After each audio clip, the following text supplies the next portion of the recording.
ನಮಸ್ಕಾರ ವೀಕ್ಷಕರೇ, welcome to ನಮಸ್ತೆ ಇಂಡಿಯಾ ಕುಕಿಂಗ್ ಚಾನಲ್. ಇವತ್ತು ನಮ್ಮ ಚಾನಲ್ನಲ್ಲಿ ರಿಬ್ಬನ್ ಒಣ ಮೀನನ್ನು ಕ್ಲೀನ್ ಮಾಡೋದು ಮತ್ತು ಅದನ್ನು ಫ್ರೈ ಮಾಡೋದು ಹೇಗೆ ಅನ್ನೋದನ್ನು ನೋಡೋಣ.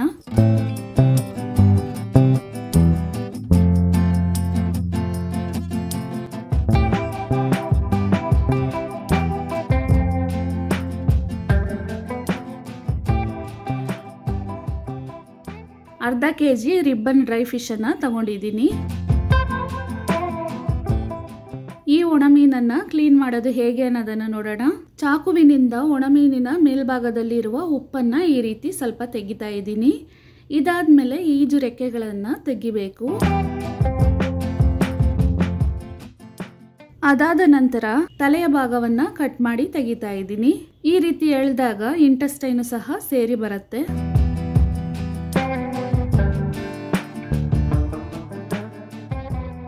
ರಿಬ್ಬನ್ ಒಣಮೀನಿನ ದೇಹದ ಭಾಗದಲ್ಲಿ ಕಲ್ಲಿನ ಥರ ಈ ರೀತಿ ಇರುತ್ತೆ, ಇದನ್ನು ತೆಗಿಬೇಕು.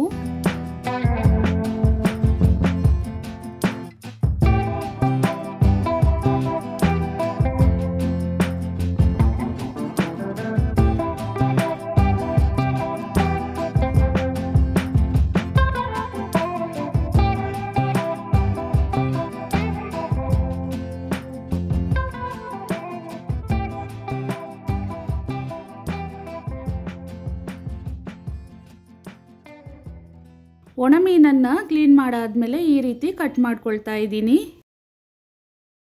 ಕ್ಲೀನ್ ಮಾಡಿ ಕಟ್ ಮಾಡಾದ್ಮೇಲೆ ಒಂದು ಪಾತ್ರೆಯಲ್ಲಿ ಹಾಕಿಟ್ಟಿದ್ದೀನಿ. ಒಣಮೀನು ಪೂರ್ತಿಯಾಗಿ ಮುಳುಗುವಷ್ಟು ತಣ್ಣೀರನ್ನು ಹಾಕ್ತಾ ಇದ್ದೀನಿ. ಇದನ್ನ 10 ನಿಮಿಷದವರೆಗೂ ನೆನೆಯಕ್ಕೆ ಬಿಡಬೇಕು.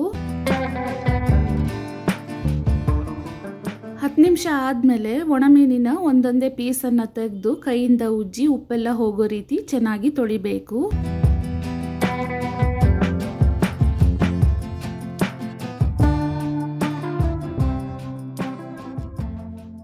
ಕರ್ಮೀನನ್ನು ತೊಳಿಬೇಕಾದ್ರೆ ಈ ರೀತಿ ಕಪ್ಪನೆಯ ಭಾಗ ಇದ್ರೆ ಅದನ್ನು ಸಹ ತೆಗಿಬೇಕು.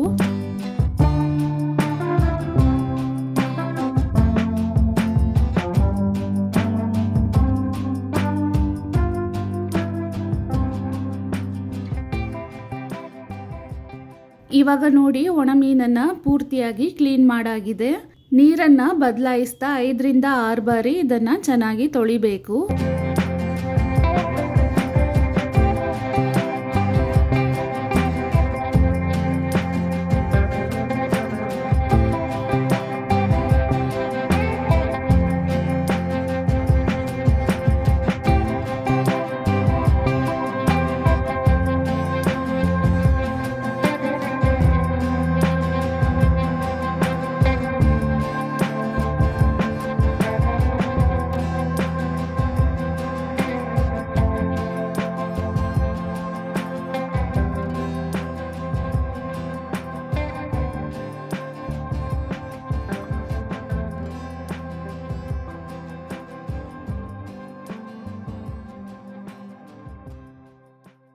ನೋಡಿ, ಈ ರೀತಿ ಕ್ಲೀನ್ ಮಾಡಾಗಿದೆ. ಒಂದು ಚಿಕ್ಕ ಕಡಾಯಿನಲ್ಲಿ ಸ್ವಲ್ಪ ಎಣ್ಣೆಯನ್ನು ಹಾಕ್ತಾ ಇದ್ದೀನಿ. ಎಣ್ಣೆ ಬಿಸಿ ಆದಮೇಲೆ 2 ಕಡ್ಡಿ ಕರಿಬೇವಿನ ಸೊಪ್ಪನ್ನು ಹಾಕಿ ಫ್ರೈ ಮಾಡಿ ತಗೊಳ್ತಾ ಇದ್ದೀನಿ.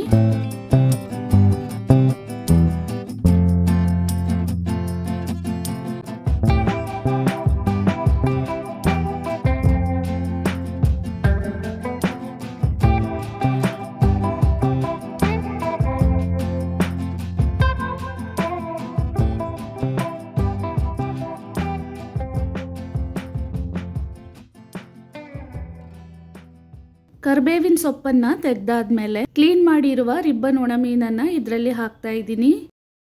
ಎಣ್ಣೆಯಲ್ಲಿ ಹಾಕಿದ್ಮೇಲೆ 2 ಕಡೆನೂ ಕಂದು ಬಣ್ಣಕ್ಕೆ ಬಂದು ಚೆನ್ನಾಗಿ ಕ್ರಿಸ್ಪಿ ಆಗೋ ರೀತಿ ಬೇಯಿಸಿ ತಗೊಬೇಕು.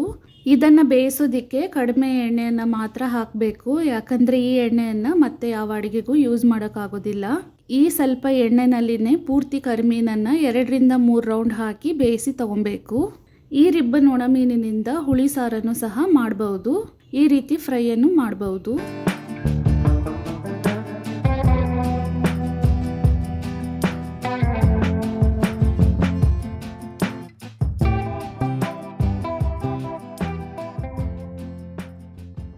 ನೋಡಿ, ಈ ರೀತಿ ಕ್ರಿಸ್ಪಿ ಆಗೋವರೆಗೂ ಬೇಯಿಸ್ಕೊಬೇಕು.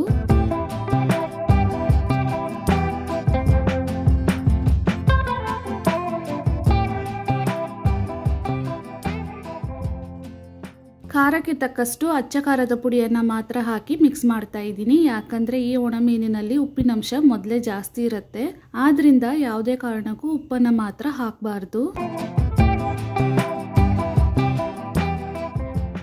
ಉಳಿದಿರುವ ಒಣಮೀನನ್ನು ಇದೇ ರೀತಿ ರೋಸ್ಟ್ ಮಾಡಿ ತಗೊಳ್ತಾ ಇದ್ದೀನಿ.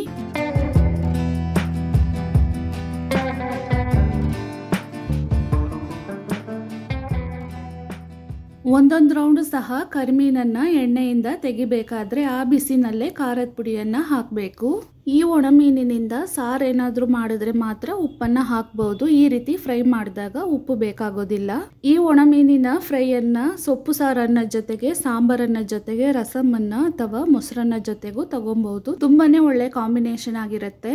ಒಣಮೀನಿನ ಪ್ರಿಯರಿಗೆ ಈ ರೆಸಿಪಿ ಖಂಡಿತ ಇಷ್ಟ ಆಗುತ್ತೆ. ವೀಕ್ಷಕರೇ, ನಿಮಗೂ ಈ ರೆಸಿಪಿ ಇಷ್ಟ ಆಗಿದ್ದರೆ ನಮ್ಮ ಚಾನಲನ್ನು ಲೈಕ್ ಮಾಡಿ, ಸಬ್ಸ್ಕ್ರೈಬ್ ಮಾಡೋದನ್ನು ಮರೆಯಬೇಡಿ. ಧನ್ಯವಾದಗಳು.